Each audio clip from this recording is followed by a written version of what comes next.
Comedy സ്കിറ്റുകളിലൂടെയും mini screen പരമ്പരകളിലൂടെയും പ്രേക്ഷകർക്ക് ഏറെ പരിചിതമായ നടിയാണ് മഞ്ജു വിജീഷ്. മിനി സ്ക്രീൻ പ്രേക്ഷകർക്കിടയിൽ മഞ്ജു വിജീഷിന് പ്രത്യേക ആമുഖങ്ങൾ ആവശ്യമില്ല. ഏഷ്യാനെറ്റിലെ കോമഡി സ്കിറ്റുകളിലൂടെ അഭിനയ രംഗത്ത് എത്തിയ നടി ഇതിനോടകം പല സീരിയലുകളിലും സിനിമകളിലും അഭിനയിച്ചു കഴിഞ്ഞു. തൻ്റെ പഴയകാല ചിത്രങ്ങൾ പങ്കുവച്ച് ഇൻസ്റ്റാഗ്രാമിൽ എത്തിയിരുന്ന Manju Vijeesh old is gold എന്ന ക്യാപ്ഷനോടെയാണ് ഫോട്ടോകൾ പങ്കുവച്ചത്.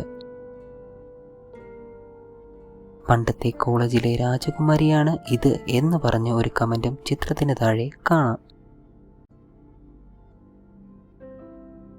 ക്യൂട്ട് ലുക്കാണ്, പഴയ മോനിഷയുടെ ഒരു ഛായയുണ്ട് എന്നൊക്കെ കമന്റുകളും വരുന്നുണ്ട്.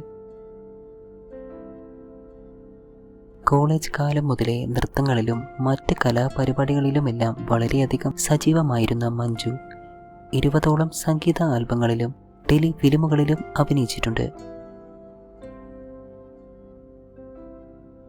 മനോജ് ഗിന്നസിൻ്റെ ട്രൂപ്പിലെ ഡാൻസറായിട്ടാണ് തുടക്കം. മനോജിൻ്റെ ഒരു സ്കിറ്റിലെ അഭിനേത്രി എത്താത്തതിനാൽ പകരക്കാരിയായി മഞ്ജു എത്തി. കോമഡി സ്റ്റാർസിലെ ആ സ്കിറ്റ് അങ്ങ് വൈറലായതിനൊപ്പം മഞ്ജുവും ക്ലിക്കായി. കുഞ്ഞനന്ദൻ്റെ കട എന്ന സിനിമയിലൂടെയാണ് ബിഗ് സ്ക്രീനിലേക്ക് എത്തിയത്. ദൈവമേ കൈതൊഴാം, കേൾക്കുമാറാകണം, ഇത് താണ്ട പോലീസ്, പ്രേമസൂത്രം തുടങ്ങിയ സിനിമകളിലും വേഷമിട്ടു.